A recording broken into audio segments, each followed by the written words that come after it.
মুরব্বী একা একা দাঁড়াই গেছে, মুরব্বীর দোকানে কোনো কাস্টমার নাই। কাছে যাচ্ছি মন্ত্রীর ভাড়া লাগতে আছে।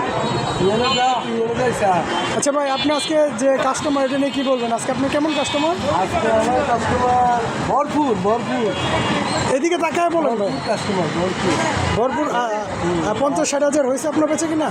আমার তো অনেক আপনার 1.5 লাখ 2 লাখ টাকা সেল এখানে। তারপরে আমার স্টেবল বাবা কী যাবেন দোষণ? আচ্ছা ভাই, আপনি কি একটু স্থির হয়ে দাঁড়াতে পারবেন এক জায়গায়? না এখন ফিরে হয়ে দাঁড়া যাবে না। আচ্ছা আজকে তো শবে বরাত, আপনি দোকান কয়টা বাজে বন্ধ করবেন? আমি সবার নামাজ পড়ে সারা চলবে ফজর 11টায় বন্ধ। তোমরা 11টার দিকে যাবে নামাজ পড়তে 1 কিলো পর 1 কিলো যাবে। ও আচ্ছা, আপনারা সিপ্রিতে নামাজ পড়তে যাবেন? নামাজ পড়তে ও আচ্ছা, এটা কি শবে বরাতের জন্য শুধু না? আচ্ছা ঠিক আছে, আচ্ছা ঠিক আছে।